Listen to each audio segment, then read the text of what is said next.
Hey there, I'm Heather Hakes. Welcome to my channel. This channel is designed to help you live the life you dream about. But before we dive into today's video, I invite you to check out my free video training on how to reprogram your subconscious mind. Again, visit my website, heatherhakes.com, and opt into my free video training. You can also click on the link below in the description box. Be sure you're subscribed to my channel so you're the first to know when new videos drop. And I want to know, where are you watching from? Comment below. All right, let's get to it. Let's dive into today's video. Welcome to today's interview. I've brought on Lauren Fonvielle. Lauren, welcome. Hi, thank you so much for having me. Oh, I'm excited to talk about today's thing. The big thing is, releasing the blockages and emotional therapy things. But what I want, before we get started, please give listeners a little background. Where do you live and what do you do? Yeah, so I live in Delaware. I'm originally from New York, so I'm a New Yorker at heart. And I am an integrative energy practitioner specializing in EFT, which stands for the Emotional Freedom Technique, specifically for anxiety, stress, and chronic pain. So ultimately, my work is all about helping people feel good in their bodies because we all deserve to feel good. Well, and I love kind of the coin term you have is healing from the inside out. What I'd love for you to share is how you got into this work. Yeah. So I got into this work because of my own personal journey, and I was dealing with a lot of anxiety and stress after finding out that my husband was going to be going on a third deployment. And at that time, we had 2 young kids. It came very unexpectedly, whereas previous deployments, you have like 6 months to prepare, and you can kind of mentally prepare for that as well as physically prepare for that. And this really just came out of left field. So I found myself having anxiety attacks and feeling really, really overwhelmed. And ultimately, what happened was I found myself in a yoga class and in reflecting, I typically will go to yoga during difficult times in my life. And that particular day, I saw a flyer for yoga teacher training, and I decided to sign up on the spot so that I couldn't talk myself out of it. There was a deeper calling there. There was something deep within me that was like, you need to do this.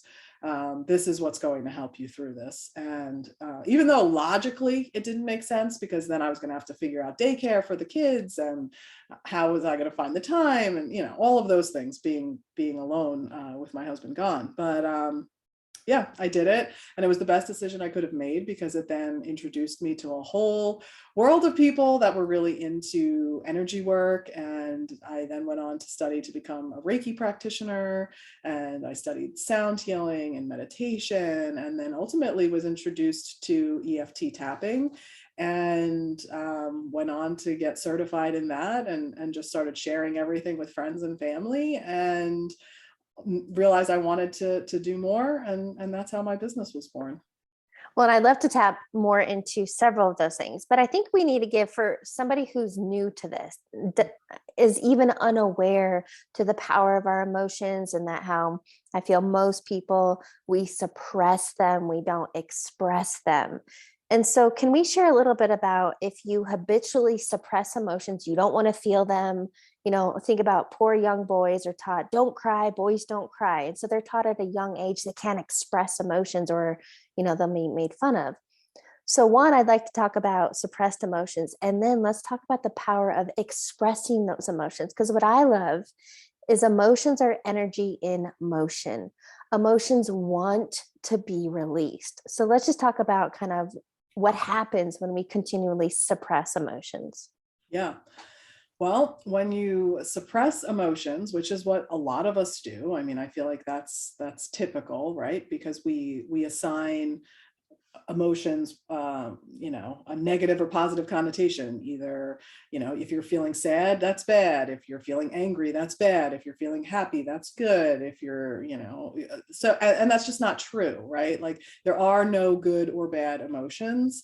They, like you just said, it is energy, and the energy, the definition, as you just said, of emotion is energy in motion. They want to move. So when we are experiencing these things that we don't like, that we don't feel comfortable with, right? Anger, sadness, frustration, overwhelm.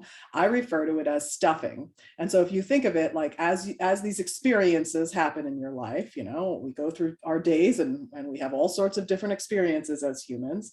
And those ones that aren't the warm and fuzzies, right? That are maybe triggering something else, right? It's almost like this layering effect of all of these experiences that we've had in our life. And one thing happens, and then maybe you're not even cognitively aware of it, but there is a connection to something else that has happened in your past, which is why it is triggering you so much and why you are having such discomfort right now. And so instead of acknowledging that, what do? We shove it down, we stuff it down. And I think of it as just like stuffing it like way down into your belly, right? And then you redirect your attention, you distract yourself with something. So for some people, maybe that's throwing yourself into work. For other people, maybe it's constantly going on runs, or maybe it's throwing yourself onto the couch and having a few too many glasses of wine at night, whatever that is for you. And while that can help in the short term of helping you avoid feeling that feeling, ultimately what happens, that all that stuffing you can only stuff for so long before you get to the top, and it's gonna come out in some way. And either it's going to come out emotionally, maybe lashing out at somebody that you love, and doesn't deserve it, or it can come out physically, and you can start to have physical pain because you have not, there's a lot of times that there are emotional contributors to physical pain, and because you have not addressed it, it's going to come out of your body in some way. And so that's why it's so important to hold space for these emotions, allow yourself to feel them so that you don't get to that place of dis-ease or disease. Okay, so I'm very visual. And so when you were sharing the whole stuffing thing, it made me think of, okay, so literally, I try to have so much compassion for people who are overweight because they are physically showing us how much pain they're in and how much stuffing they're doing. But let's talk about other numbing agents. Sure, food, shopping addictions, alcohol, drugs. So you talked about distractions and avoidance. If we don't, so I feel like, and what I talk about a lot with my coaching clients, step number one is you have to become aware of who you've been, your habits, your thoughts. And so, is that something that you talk about? One, we have to become aware of this stuffing mentality. Well, I think with tapping, you start with how you're feeling, right? So a lot of the time you can identify perhaps that you're feeling sad, or you're feeling depressed, or you're feeling angry. You might not be aware of why, right? Sometimes you're not aware of why. It's just that there's this feeling. And so that's the one thing that I really love about tapping, is that it meets you where you are. And through the process, that the awareness happens. And when that awareness happens, that's when you can create change, because when you begin to see things differently, then you can begin to act differently. And then of course, when you act differently, you feel differently. So Here's my question on that though. A lot of people, when they say, oh, I'm just in a mood, but people who are just in a mood for days at a time, weeks at a time, and then it just becomes your personality, your temperament, you're short-circuited, you're angry, you're judgmental, you're bitchy. If that is who you are every single day, then how can you even take a step back to be like, oh my gosh, yeah, I'm so angry. I've suppressed so much anger. That's just who I am.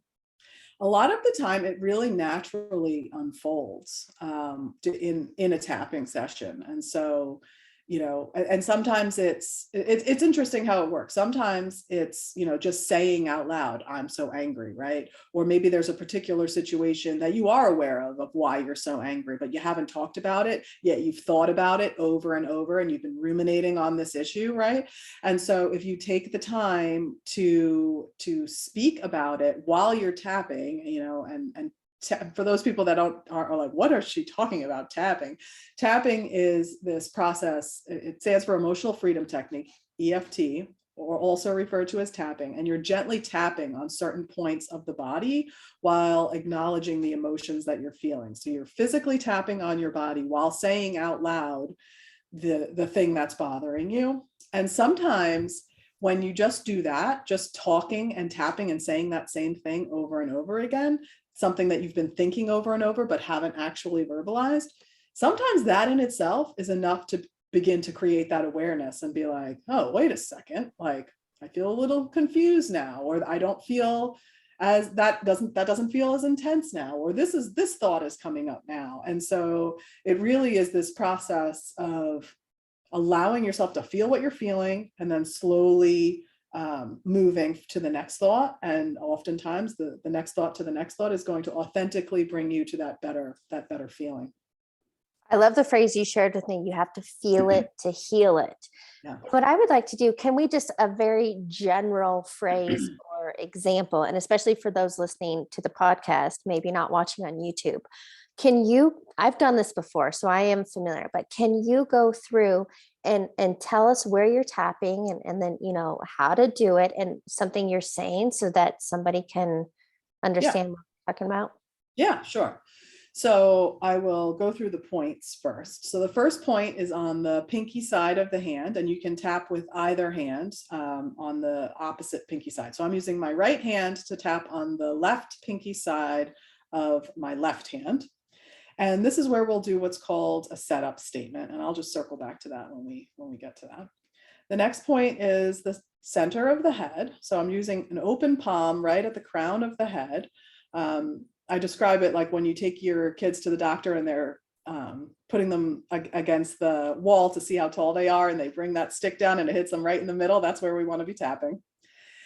And you can either have an open palm, or you can bring the fingertips all together and tap. You can do it with one hand, or you can do it with two hands, whatever feels best for you. Then you're going to come to the start of the eyebrows. So right on either side of the bridge of the nose, and I'm tapping with my index finger and middle finger on using both hands on either side. And then we're going to move to the side of the eyes.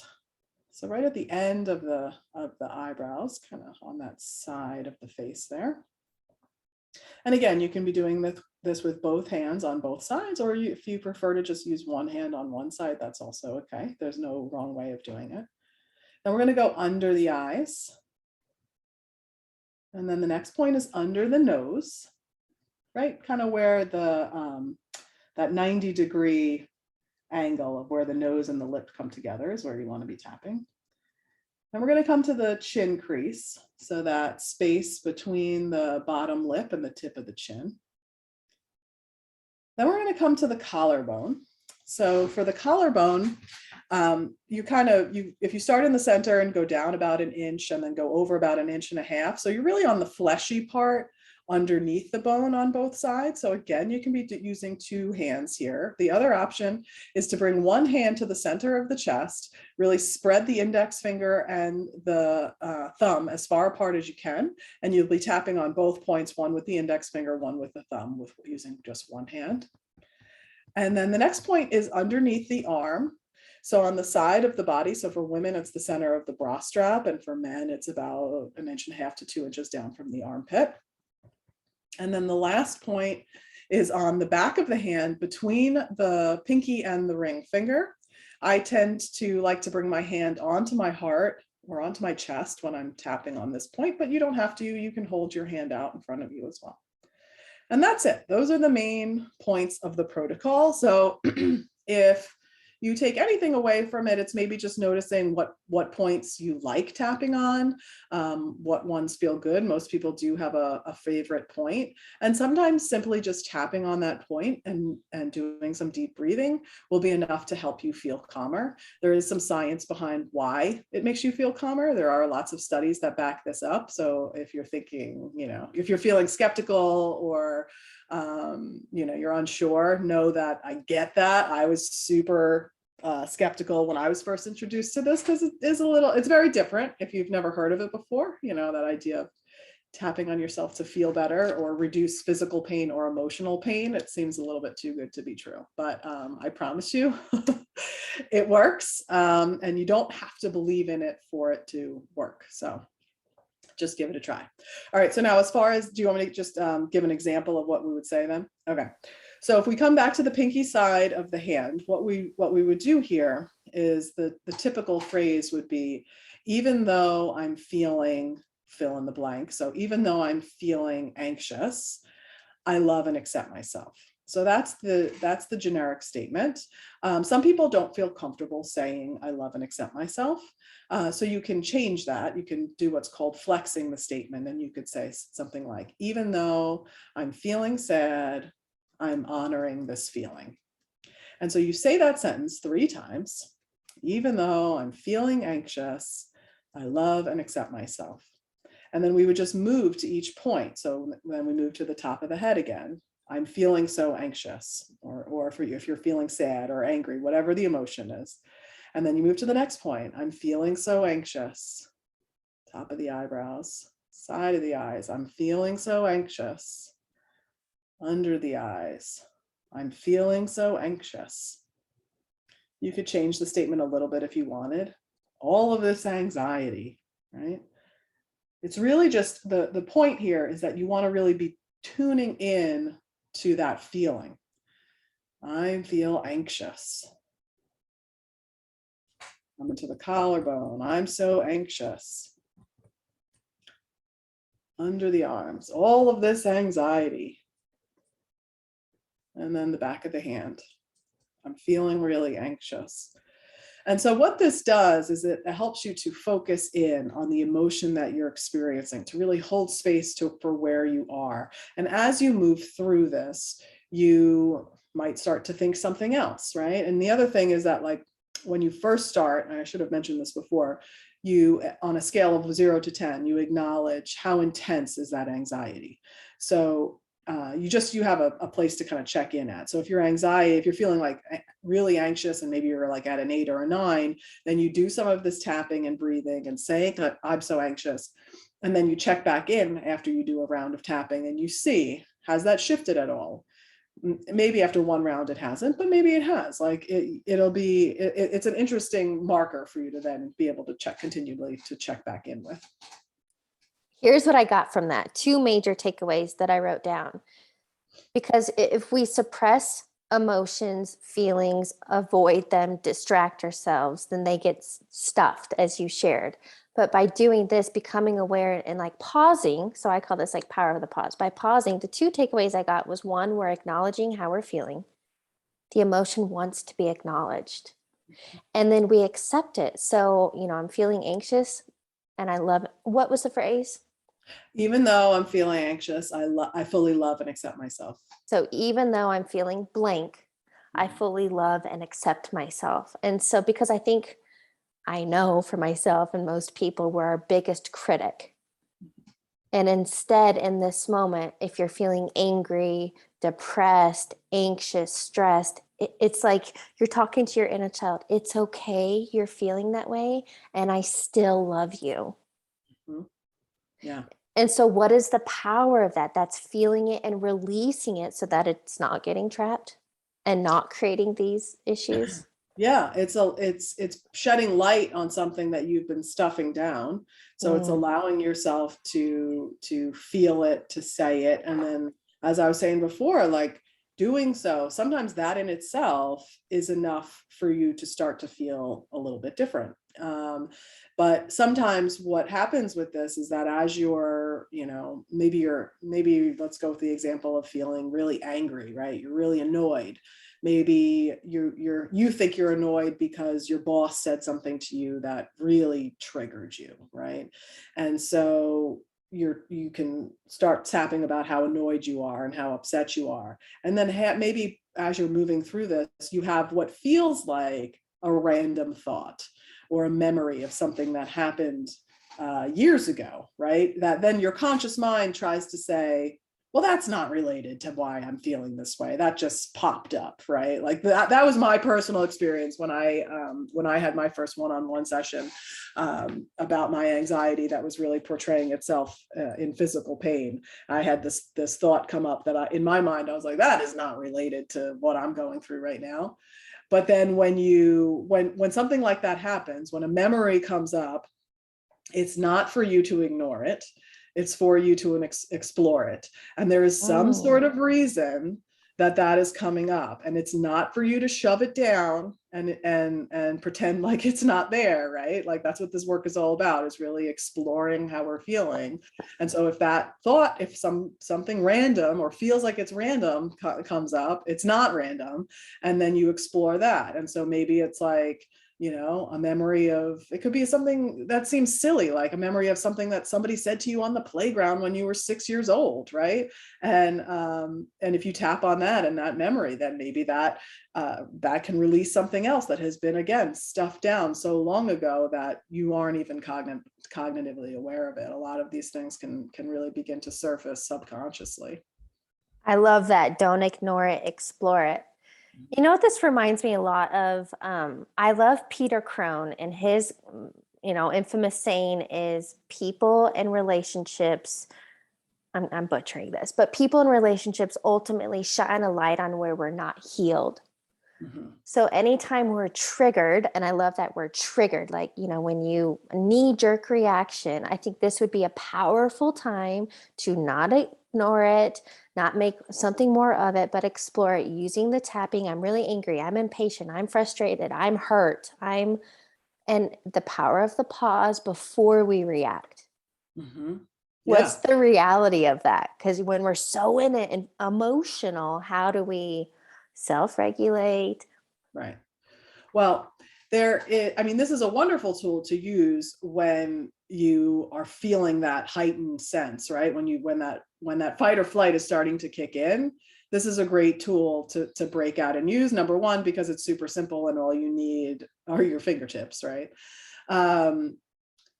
But if you are not one who is regularly practicing this, it's going to be that much harder to implement it. So I always encourage people, if this is something that you're interested in and you're curious about, even if you're just tapping for a couple of minutes a day, the more that you utilize the tool, the easier it's going to be to implement in those moments where you are feeling really triggered.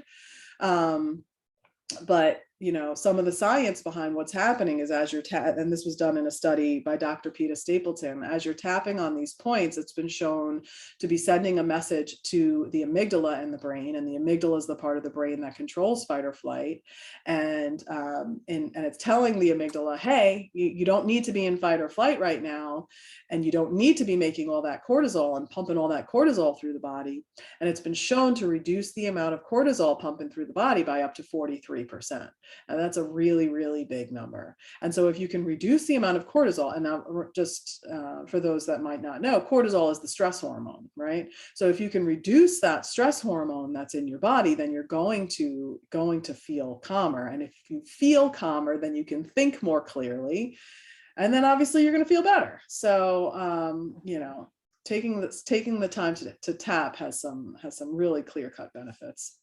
So as an example, this is all about mindfulness practices and techniques. So EFT is one tool in the tool belt. Meditation is a tool. Breath work is a tool. There are so many tools, but I think ultimately it comes down to, as you touched on, we're so used to living in that high beta, high stress, fight or flight mentality all of the time. And there are plenty of stats out there that state it's like 97% of all chronic illness and disease stems from stress. Mm-hmm. So if we can become aware of this and self-regulate and have mindfulness practices, I want to ask you, now that you have all these tools and you've been doing these for years, compared to how you were when your husband got deployed to today, what's different? Oh yeah, it's a world of difference. I feel a lot calmer. I don't know if people on the outside would, say like, oh, she seems different, right? But for me, the way that I feel, I feel less irritable. I feel calmer. I feel more in control of because now I have this awareness, right? Before it felt like, if things would get to that point where they were like, when we talked about the stuffing, right? Like it would feel like, oh my God, I'm right there. It's like, right on the verge of exploding, right?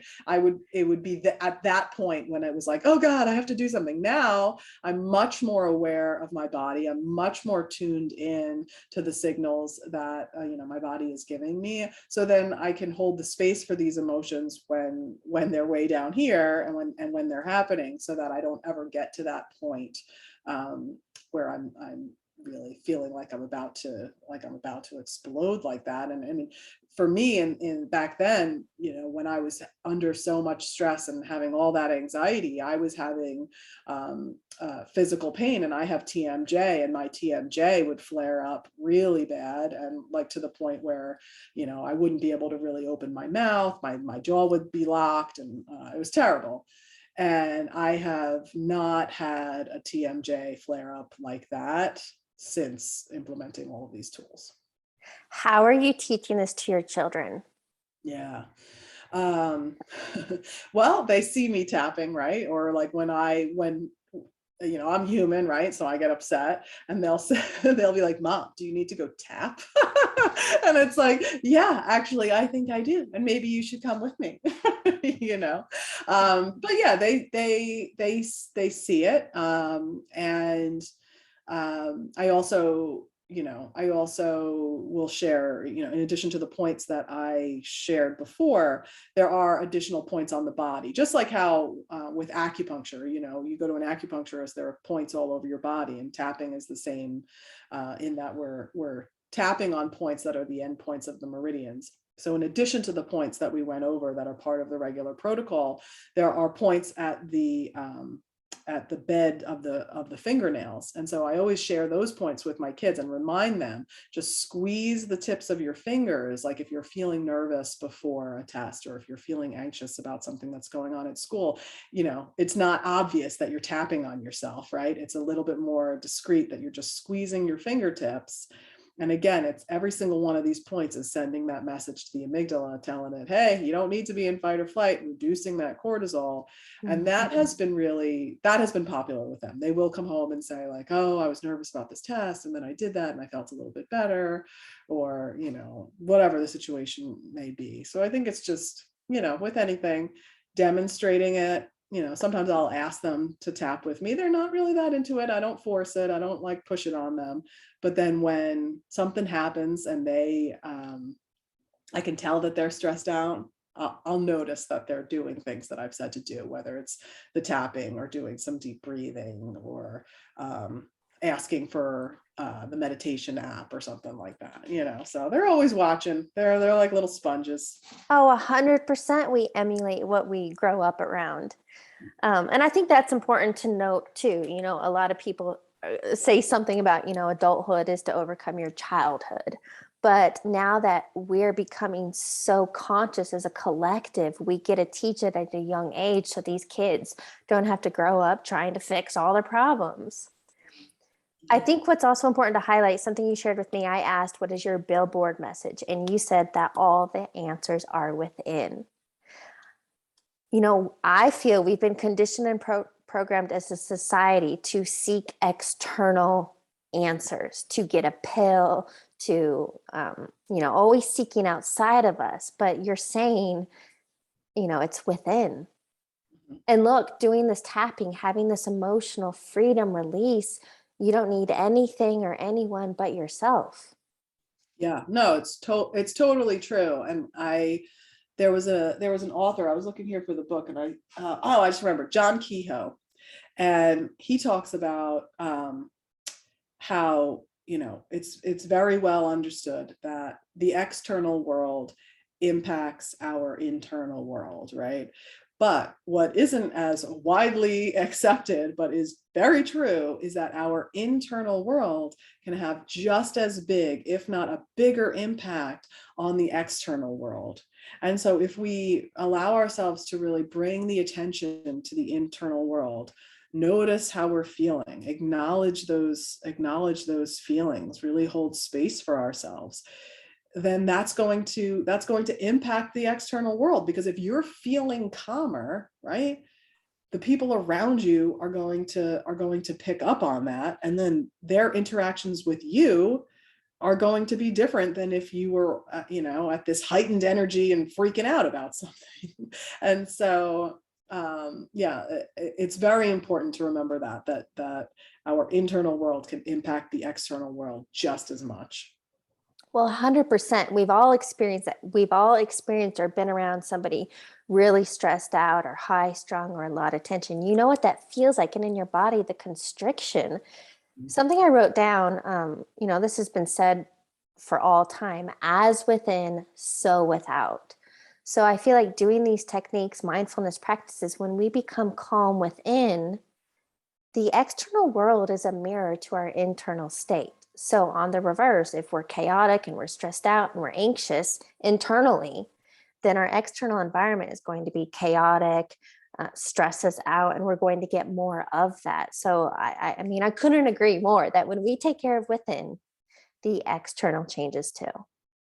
And I think sometimes, people feel guilty. Like they think of this stuff as self-care, and like, I don't have time for that. I'm so busy. I've got my kids and blah, blah, blah. Right. But it's like, I always have to remind people, it's if you can't do this work for yourself, right?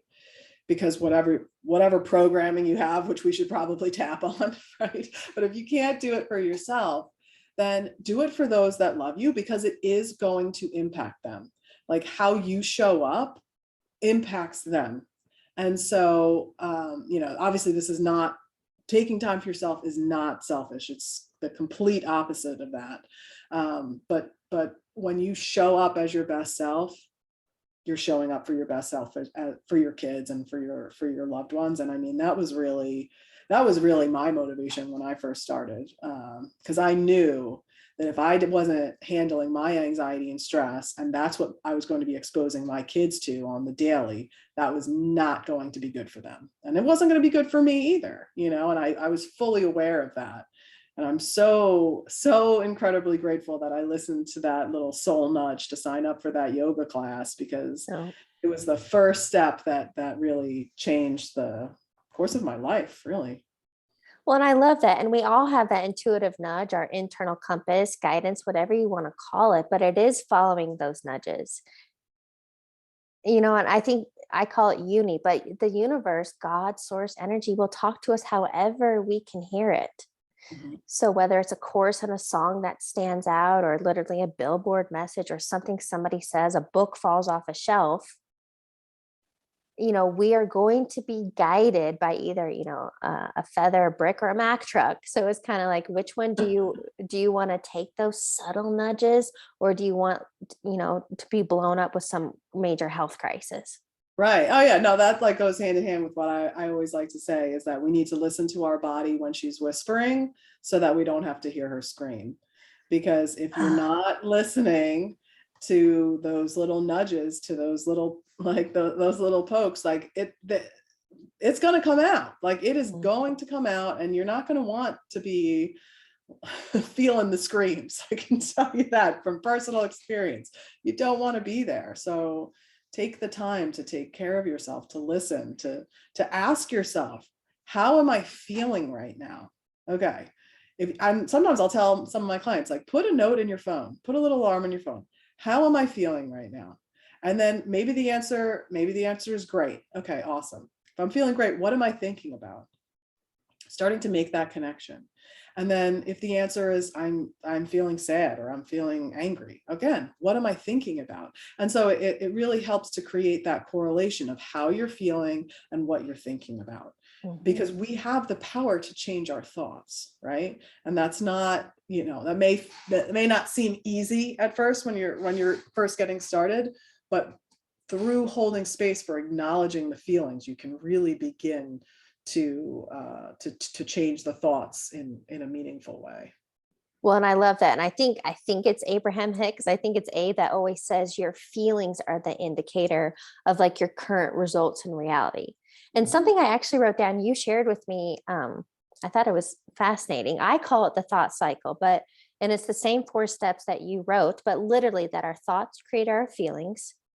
Those lead to the actions, or ultimately inactions, we take and create our results. Yes. And it all starts with thought, but if you're not aware of your thoughts, then you can become aware of your feelings and reverse engineer and go, oh, I do keep thinking I'm not enough, or that this is hard, nobody loves me, whatever it may be. Right. No, exactly. And like, sometimes if you're someone that hasn't listened to that internal voice and your body is screaming and physically you're in a lot of pain, right? That's where your attention is going to go. And I can't tell you how many clients that I've worked with that come to me with some sort of chronic pain, and then we start on this journey, and it always leads to something else. There's always something, whether it be something that happened in a multitude of things that have happened in your past that have just compounded, that are now, this is how it's portraying. And so recognizing the physical sensation sometimes can be a little bit easier for people in the beginning, and then move into the emotional side of things. So I have a question for you, because I kind of feel like if somebody was new to this, we touched on a lot. Mhm. And so what is one key takeaway you want listeners to get? I mean, if you're totally new to this, I would just say, just learn the points and find one of those points that you really like for whatever reason. And whether you're tapping on it or maybe just applying light pressure to that one point and taking some deep breaths, and notice how that makes you feel. And if that makes you feel better, take that. You know what I mean? Like, sometimes people get really in their heads about, like, well, why is this making me feel better? This is so weird. I don't know why. I want the answers of why this is helping me. And I can understand the curiosity, right? Like, I was very curious as to why this tool helped me too. But I really would just encourage people to just acknowledge how you're feeling. And if this is something that starts to help you, maybe just throw up a little gratitude to the universe for that. And then maybe it's also a sign for you to explore it more. Or maybe there's another tool. Maybe it's meditation for you, or sound baths, or whatever it may be. I always tell people, explore it. If there's any sort of nudge or soul wink or whatever it is coming your way, explore it and see where it leads, and give yourself that gift. I love that. Okay, I'd love to ask you just a couple rapid fire questions to wrap up the interview. Okay. What is a quote or motto that you live by? Quote or motto that I live by: treat yourself right. I love that. My best friend would always say that. You got to treat yourself right. Yes, we do. What is a book you're currently reading or highly recommend? Journey of Souls is always one of my favorites to recommend. Who's that by? That is by Michael Newton. Okay, I've not heard of that one. Yeah. Final question. What advice would you give your younger self? I would tell her, don't be so hard on yourself. Enjoy, live in the moment. Gratitude for the now. Yeah, have gratitude for the now. I love that. And such a great note to end on. Lauren, thank you so much for joining me. Thank you so much for having me. And for anybody who's interested in learning more about EFT, I do have a free masterclass on my website that you can find by visiting mindshiftwithlauren.com/masterclass. And I'll include the links in the notes. Awesome. Thank you. Thanks for watching today's video. I want to know, what was your biggest takeaway? Comment below and let me know. If you liked this video and it resonated, give me a thumbs up and make sure you're subscribed to my channel so you're the first to know when new videos drop. I'll catch you on the next video.